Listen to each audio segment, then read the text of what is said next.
Ako si Enzo, bagong hire na morgue assistant sa isang lumang ospital sa Maynila.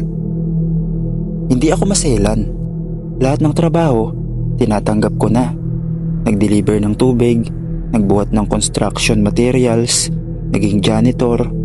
Pero nang inalok ako ng posisyon bilang morgue assistant sa ospital na to, medyo nag-hesitate pa ako. Pero ang sweldo, doble ng dati kong kinikita, kaya kahit kabado, tinanggap ko. Ang unang assignment ko, night shift, ako lang mag-isa.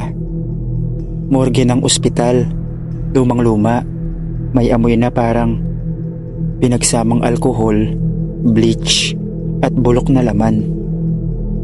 6 na drawer ang ginagamit kadalasan, pero sa gilid, may nakahiwalay na lumang cabinet style drawer, number 9. Nang una ko itong makita, tinapik ako ng matandang morgue supervisor na si Mang Ernesto. Wag na wag mong bubuksan yan, Enzo, kahit ano mangyari. Bakit po? May multo? Hindi siya ngumiti. Hindi multo, mas malala. Unang gabi ko, sobrang tahimik ng paligid. May isang bangkay na dinala. Lalaki, aksidente sa motor, walang pamilya. Ako na raw mag-aayos. Wala naman akong problema. Ginawa ko ang routine. Linis, record, pasok sa drawer. Pero habang naglalakad ako pabalik sa desk, may narinig akong kaluskos. Tumingin ako sa gilid, pero wala naman. Nang lumingon ako sa dulo ng kwarto, bukas ang drawer 9. Imposibleng ako ang nagbukas. Hindi ko man lang ginalaw yun eh. Lumapit ako, dahan-dahan, baka hangin lang. Pero di ba metal drawer ito? Mabigat. Hindi pwedeng basta-basta bumukas. At nang sumilip ako sa loob, walang bangkay. Pero may sulat sa loob. Isinulat gamit ang dumikit na dugo. Pakiusap, isara mo. Tumakbo ako palabas. Kinabukasan, pinagalitan ako ni Mang Ernesto. Nakabukas daw ang drawer 9 buong gabi. Sabi niya, "Pinatay mo ba ang ilaw?" "Opo, pero bumukas mag-isa," sagot ko. Napabuntong hininga lang siya. 4 na taon nang walang nilalagay dyan, Enzo.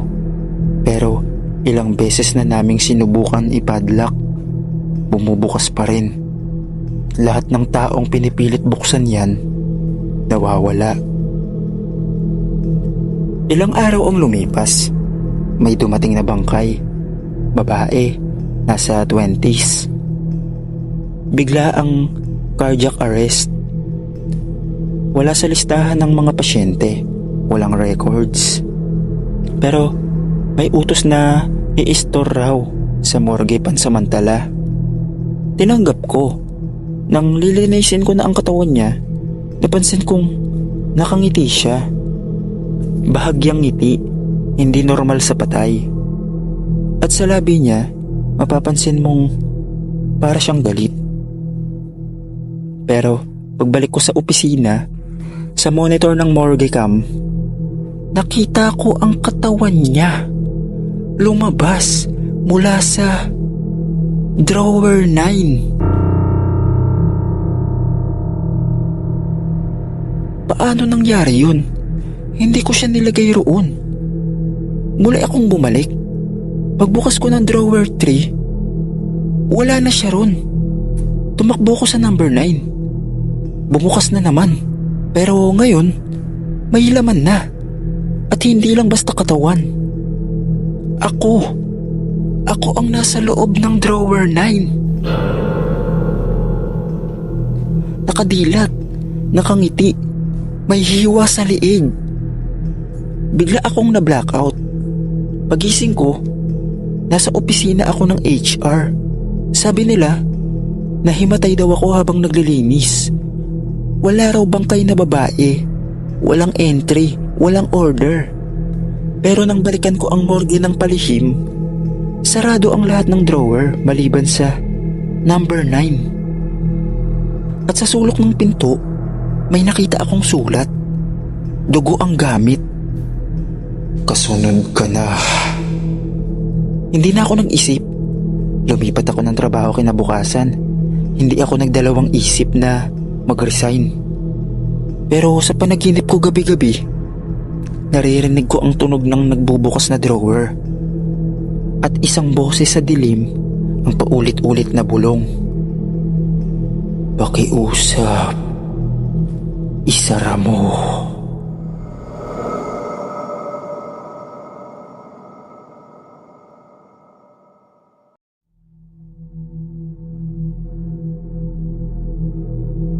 Kung may isang bagay akong kinakatakutan sa buong ospital, hindi ang bangkay, hindi ang dugo, hindi ang sigaw ng pasyente. Ang kinakatakutan ko ay ang mga dapat hindi na dapat gumagalaw, pero gumagalaw pa rin. Ako si Isabel at ito ang aking kwento. Sa ospital namin, may isang lumang operating room 6, RO6 kung tawagin, sa dulo ng hallway. Matagal na itong hindi ginagamit, pero hindi pa rin isinasara. Nakalak ito buong araw, pero walang gustong gumamit kahit sa panahon ng emergency. Bakit?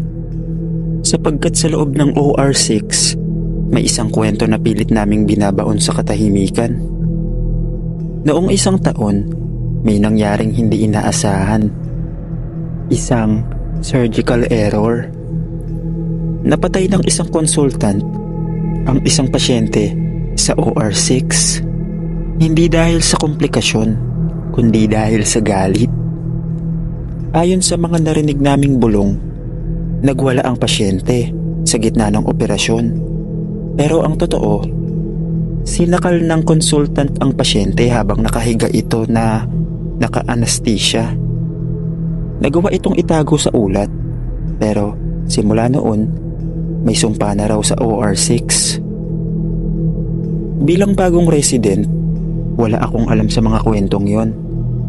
Hanggang sa isang araw, tanghaling tapat, medyo kadiliman sa operating floor, tumawag ang ER. Doktora Isabel, may trauma case. Baril sa tiyan. Kailangan i-operate ASAP. Opo, saan po ang OR? Tanong ko habang hinahabol ang elevator. OR6, yun lang ang available. Napahinto ako. OR6 po? Oo, wala nang ibang bakante. Lahat puno. Nang dumating ako sa OR6, tila ibang ospital ang ambience. Madilim ang ilaw kahit bukas. Parang dilaw ang puti. May amoy na kalawang at lumang gamot. Pero ayoko naman ipakitang duwag ako. Inilagay na ang pasyente. Babae. Nasa 30. Binaril sa sikmura. Critical. Nasa gitna na kami ng incision nang biglang nag-flicker ang ilaw.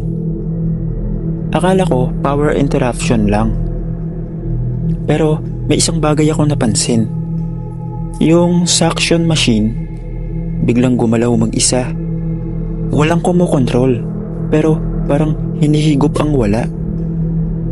Napatingin sa akin si Nurse Mel. Dok, may nagsasalita ba sa likod ko?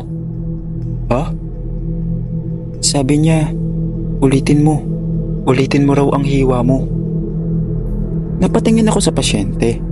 Nakapikit pero may bumubulong talaga sa tenga ng nurse. Hindi ito normal. Nagpatuloy kami. Pero habang hinihiwa ko ang laman, parang may humihila sa kamay ko. Ang bisturi ko dumulas at muntik nang tamaan ang maselang bahagi. Ay! Sandali lang! Napasigaw ako. Nang sinilip ko ang pasyente, nakadilat na siya. Pero wala na siyang mata. Itim ang butas ng mata niya, parang nasunog. At may ngiti siya, hindi ng pasyente, kundi ng isang bagay na alam mong hindi na siya. "Doktora, hindi na yan siya," bulong ni Mel. Umatras kami, pero tumayo ang pasyente. Oo, tumayo, habang bukas pa ang tiyan niya. Hawak niya ang bisturi ko at sabay sabing, "Tapos na ang operasyon, doktora." Ako naman. Tumakbo kami palabas ng OR. Sumigaw kami. Tumawag ng security. Pero pagbalik nila, wala na ang pasyente. Wala ring dugo. Bukas pa rin ang operating table at ang bisturi ko. Nakaukit na sa mesa ang mga salitang, "Ulitin mo." Isinara na ang OR6 kinabukasan. Pero tuwing gabi, naririnig ng mga naka-duty na may operasyon pa rin sa loob. May nagsasalita, may humihiyaw. Minsan daw, may ilaw na nagbubukas at sa maliit na bintana sa pinto, may nakasilip na mata. Hindi lahat ng natitira sa operating room ay katawan. May iba na naiwan sa mismong gitna ng mesa, naglalakad sa pagitan ng buhay at patay. At kung sakaling ikaw ang susunod na ma-duty sa operating room na matagal nang hindi ginagamit at sinabi nilang wala nang laman yan, tiyakin mong hindi ka tinitignan mula sa salamin.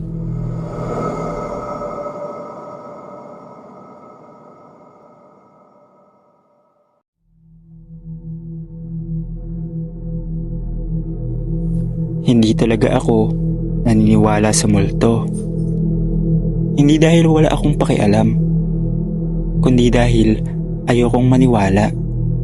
Kasi kapag naniwala ako, ibig sabihin, totoo silang naghihintay sa dilim. Ako si Dr. Gomez at kasalukuyan akong naka-duty sa intensive care unit. Sa tagal ko na sa ospital, sanay na ako sa mga pasyente na hirap huminga, mga patak ng dugo, CPR na wala ng saysay. Pero nitong mga huling linggo, may napansin ako sa ICU na hindi ko maipaliwanag. Nagsimula ang lahat noong nadala si Mr. Benjamin, 67 years old, na stroke, comatose, walang kamag-anak na dumadalaw. Parang iniwan na lang siya roon para mamatay. Pero tuwing gabi, habang nagra-rounds ako, laging may isang matandang babae na nakaupo sa tabi ng kama niya. Maputi ang buhok, parang luma ang suot, at tila may sinasabi sa tenga ni Mr. Benjamin bagamat tulog ito. Una, nakala kong kamag-anak. Pero nang tanungin ko ang head nurse, sabi niya, "Sir, wala pong bantay. Wala ni isang kamag-anak na bumibisita." Lumingon ako sa ICU. Wala na ang babae. Kinabukasan, ginabi na naman ako. 3:00 ng madaling araw. Tahimik ang buong wing. Napadaan ako sa ICU para i-check ang vitals. At doon, sa tabi ng kama ni Mr. Benjamin, naroon na naman ang matanda. Pero ngayon, nakatingin na siya sa akin. Diretso, walang kurap. Hindi ako makagalaw. Nanginginig ang mga daliri ko habang hawak ang chart. Walang salita, wala ring tunog. Pero sa mata niya, may sinasabi, "Huwag kang makialam." Kinabukasan, dead on arrival na si Mr. Benjamin. Hindi ko alam kung bakit, pero may kutob ako na hindi lang basta natural causes ang ikinamatay niya. Parang may hinila palabas sa kanya. Parang may pumitas ng kaluluwa. Pero hindi dyan natapos. Ilang araw ang lumipas, may bagong pasyente sa ICU. Batang babae, 9 taong gulang. Inatake sa puso dahil sa congenital defect. Masayahin pangaraw yon nung dinala, pero biglang bumagsak ang katawan. 2:00 ng madaling araw, habang binabantayan namin siya, bigla siyang umiyak. "Dok, ayaw ko na po dyan. Ayaw ko na po sa kanya." "Sino?" tanong ko. Lumapit ako. "Yung matandang babae, Dok. Ayaw ko sa kanya. Sinusundan niya ako kahit nakapikit ako." Napakapit ako sa kama. "Anong matandang babae?" Itinuro niya ang gilid ng kama niya. Wala naman doon. Pero nang ibaling ko ang mata ko sa salamin ng ICU, may nakita akong refleksyon ng isang matandang babaeng nakaupo. Pagkatapos nun, sunod-sunod na ang nangyari. Isang nurse ang natagpo ang nakaluhod sa harap ng walang laman na kama. Umiiyak at sinasabi raw, "Ayoko pong sumama sa inyo. Hindi pa po ako ready." Isang doktor ang nag-resign kinabukasan matapos umanong makausap ang lola niya na matagal nang patay sa loob mismo ng ICU. Lahat ng pasyenteng napupunta sa room ICU 3 palaging nananaginip ng matanda. Pare-pareho ang kwento. Kinukuha raw sila. Isang gabi, ako naman. Napahiga ako sa on-call room. Sandaling idinampi ko ang likod ko sa kama. Panaginip pero parang totoo. Ako raw ay nasa ICU. Wala nang tao. Lahat ng ilaw patay maliban sa isang kama. Room ICU 3. Lumapit ako at nandoon siya, ang matanda. Ngumiti. "Gomez, doktor ka, di ba?" "Opo," sagot ko. "Alam mong hindi lahat ng buhay ay kayang iligtas." "Opo. Pero alam mo rin kung kailan dapat sumuko, di ba?" "Bakit po?" "Kasi oras mo na." At bago ako tuluyang magising, naramdaman kong may malamig na kamay na humawak sa dibdib ko. Pagmulat ng mata ko, wala akong magawa kundi umiyak. Akala ko totoo na yun. Parang bumigat ang paligid. Parang sinabihan akong may expiration na ako o taning. Kinabukasan, hindi ako nag-duty sa ICU at nag-resign ako. Hanggang ngayon, kahit sa ibang ospital na ako naka-assign, hindi pa rin nawawala ang itsura ng matanda sa utak ko, pati buhok. Luma ang damit, walang emosyon. Pero alam mo ang mas masama? Minsan, kapag nadadaan ako sa emergency room o natutulog ako sa quarters, nararamdaman ko pa rin ang lamig ng kamay na yon. At sa salamin ng banyo minsan, nandoon siya sa likod ko. Sabi nila, ang ICU ay lugar kung saan nilalabanan ang kamatayan. Pero minsan, may mga nilalang na hindi mo kayang labanan dahil hindi sila naghahanap ng lunas. Dahil naghahanap sila ng kasabay.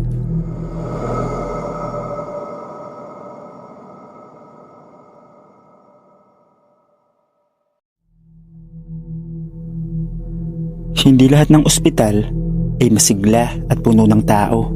May mga ospital din na luma, tahimik, at tila ba may sariling buhay ang bawat pasilyo. Isa doon ay ang mental hospital na pinapasukan ko. Ako si Bea, 22 years old, bagong graduate at unang trabaho ko ang maging nurse dito. Excited ako noong una. Pangarap ko talaga ang makatulong sa mga pasyente. Pero hindi ko maitatanggi na may kakaibang kaba akong nararamdaman nang una kong makita ang mataas na gate at kupas na pader ng ospital. Para bang sa pagpasok ko roon, may parte ng sarili kong nagtanong kung tama ba ang pinasok ko. Pagpasok ko, sinalubong ako ng head nurse. Mahaba ang koridor, puti ang pintura, pero kupas. Mahina ang ilaw na halos nagkikislapan pa.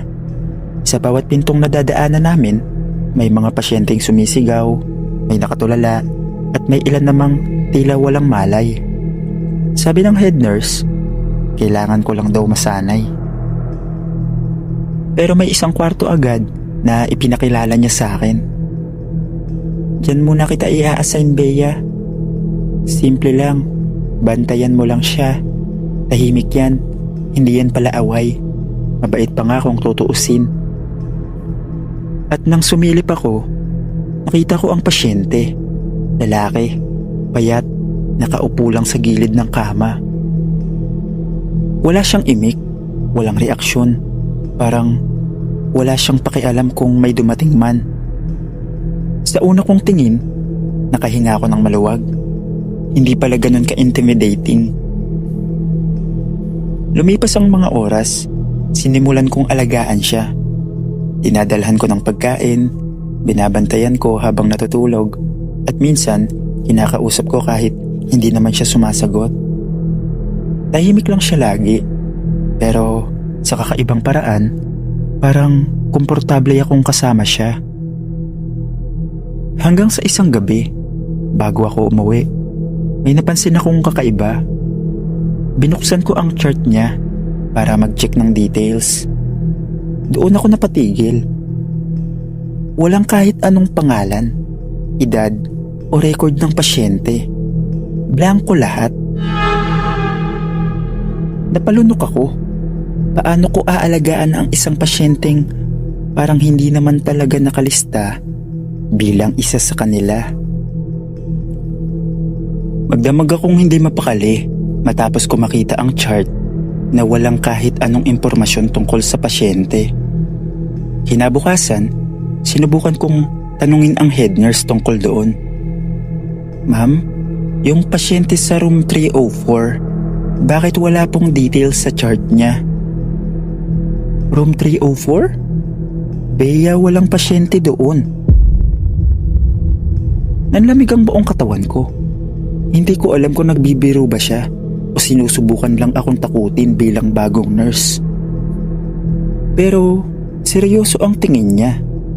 Pinilit kong ngumiti at tumango, pero sa loob-loob ko'y naguguluhan ako. Pagbalik ko sa duty kinagabihan, dumiretso ako sa room 304. Nandun pa rin siya, nakaupo, nakayuko at nakatingin sa sahig. Nang makita niya ako, bahagyang gumalaw ang labi niya. Sa unang pagkakataon, narinig ko siyang nagsalita. Bakit mo ako iniwan? Biglang lumamig ang hangin sa paligid. Hindi ko alam kung paano ako gagalaw. Anong ibig mong sabihin? Pautal-utal kong sagot. Dahan-dahan siyang tumingin sa akin. Mapuputla ang kanyang mga mata. Parang wala ng buhay. Hindi mo na ako inaalagaan noon. Kaya nandito pa rin ako. Biglang nagloko ang ilaw.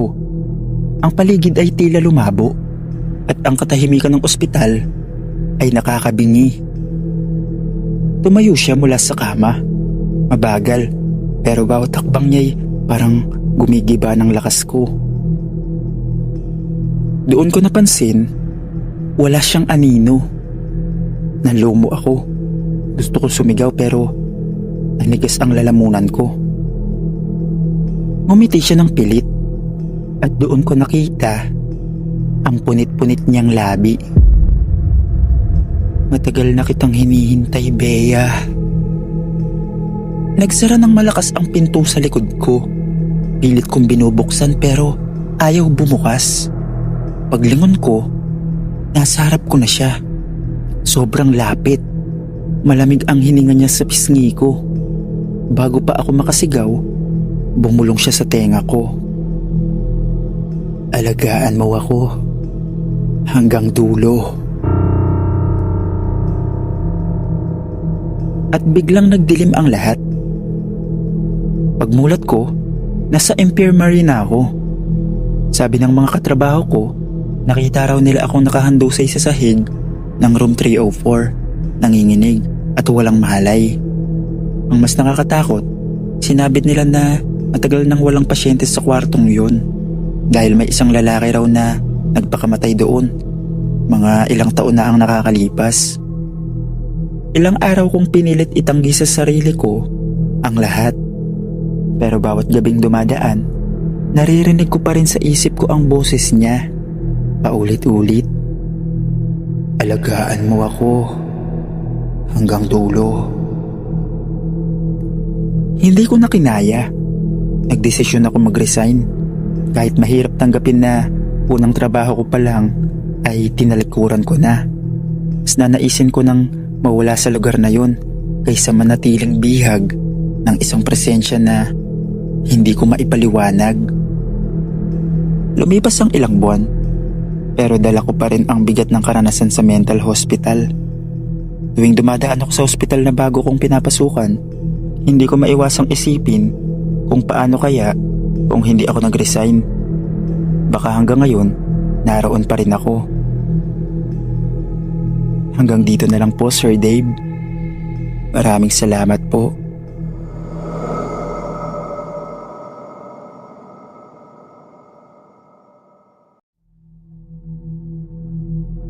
Magandang umaga pagsapit ng takip silim.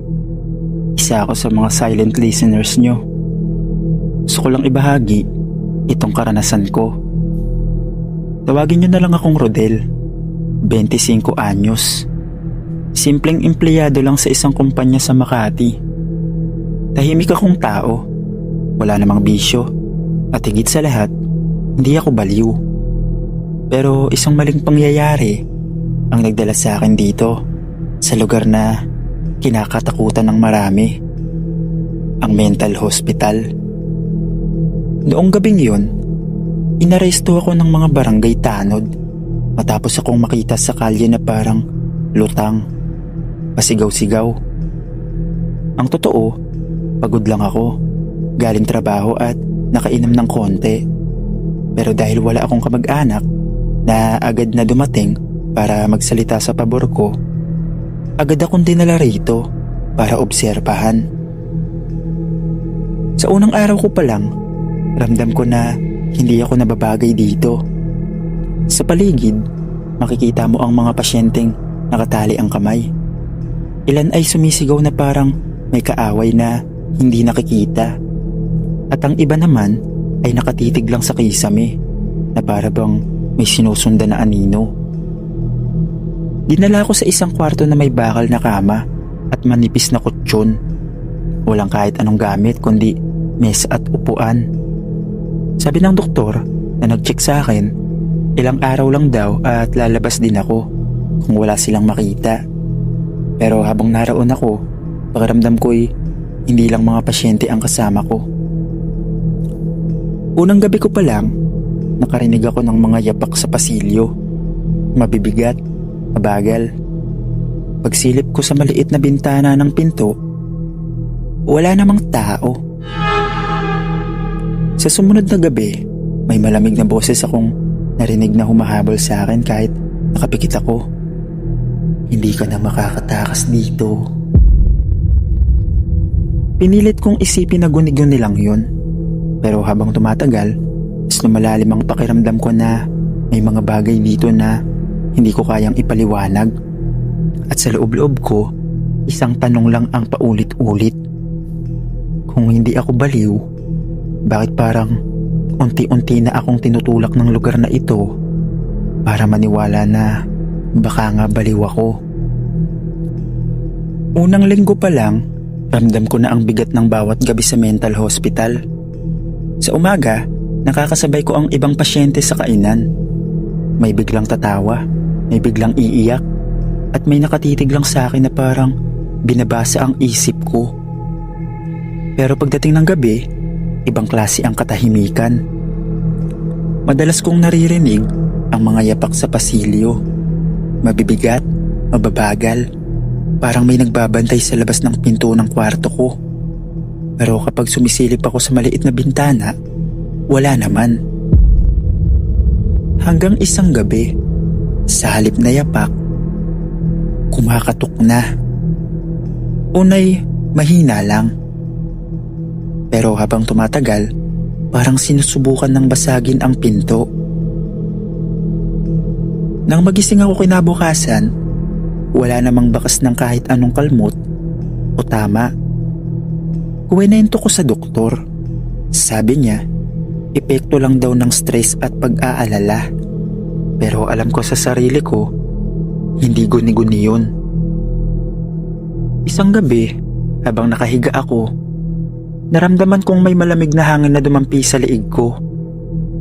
Pagdilat ko, may lalaking nakaupo sa gilid ng kama ko. Payat at nakatitig lang sa akin. Mabilis akong umatras at napasigaw. Pero nang buksan ng bantay ang pinto, wala raw silang nakita. Ako lang daw mag-isa.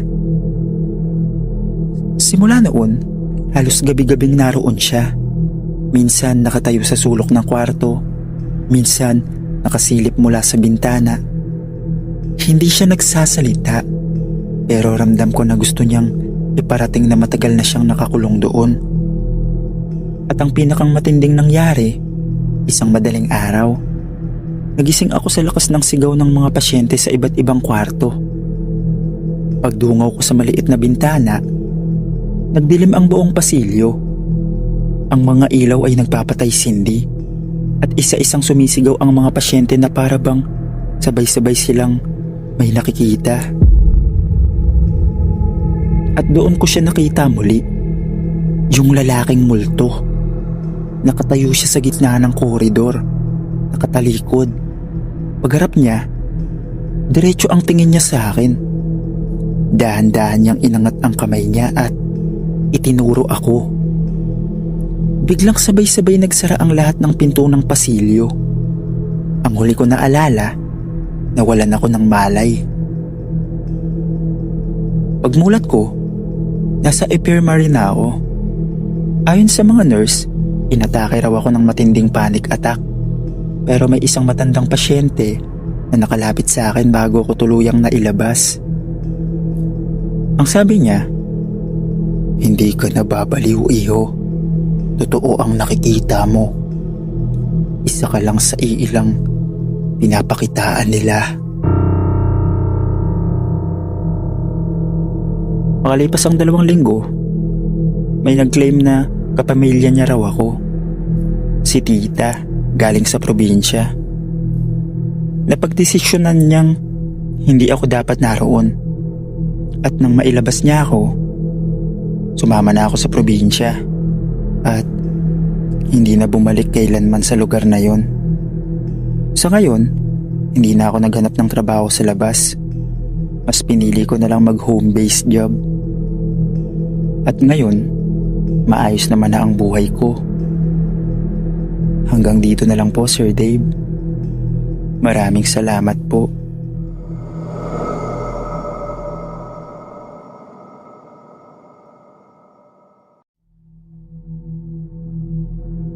Ako si Lara, 4th year psychology student. Requirements namin ang gumawa ng research tungkol sa mental health facilities. Kaya isang araw, dinala kami ng professor namin sa isang lumang mental hospital sa labas ng lungsod. Excited ang mga kaklase ko, pero ako, may kaba na hindi ko maipaliwanag. Pagdating namin doon, sinalubong kami ng amoy ng lumang gamot at pintura. Mataas ang pader, makipot ang pasilyo, at mahina ang ilaw. Parang kahit hindi ka pasyente, mabibigatan ka agad sa paligid. May mga pasyente kaming nadadaanan. May nakatali ang kamay, may biglang tumatawa, at may ilan na nakatitig lang sa amin habang dumadaan kami. Habang tinuturo ng staff ang bawat section, napansin kong may isang kwarto na hindi nila binubuksan. Room 212. Parang iniiwasan nila yon. Hindi ko mapigilang mapatingin at sa isang iglap, parang may aninong dumaan sa loob kahit sarado ang pinto. Ma'am, Ano po yung nasa loob? Wala. Lumang kwarto yan. Huwag na lang kayong pumasok. Pagbalik namin sa bus, naiwan ko ang ballpen ko sa loob. Nagmadali akong bumalik para kunin. Sa koridor na halos madilim na, ako lang ang naglalakad. Doon ko naramdaman na may malamig na hangin na dumampi sa likod ko. Nang lumingon ako, wala naman ako nakita. Pero sa gilid ng mata ko, nakita ko ang pinto ng room 212 na bahagyang nakabukas. At sa loob, may isang babaeng nakaputing gown, nakaupo sa sahig, nakatalikod sa akin. Mahaba ang buhok niya, nakatungo, at may kumakalat na parang tubig sa paligid niya. Miss, okay ka lang ba? Dahan-dahan siyang tumayo, mabagal, at nang lumingon siya, halos mawalan ako ng boses. Maputla ang mukha niya, itim na itim ang mata, at nakangiti ng pilit. Biglang sumara ang pinto sa likod ko, at ramdam ko ang malamig na hininga niya sa tenga ko. Hindi ka na makakaalis dito. Sumigaw ako at nilapitan ako ng mga kaklase ko at stop nang makita nila akong nakahandusay sa sahig. Nanginginig ako. Sabi nila, wala raw bukas na pinto. Wala ring babaeng nakaupo sa loob. Pero malinaw sa alaala ko ang mukha niya at ang boses na nagbabanta. Pagbalik sa klase, tinanong ako ng professor ko kung bakit ako parang wala sa sarili. Hindi ko masabi ang lahat. Baka isipin nilang naapektuhan na ako ng mga pasyente. Pero gabi-gabi, paulit-ulit bumabalik sa panaginip ko ang babaeng yun. Makalipas pa ang ilang mga araw, nawala na din naman yung panaginip ko na yun. Palagi kasi ako nagdadasal at nagpa-counseling rin ako. Hanggang dito na lang po, Sir Dave. Maraming salamat po.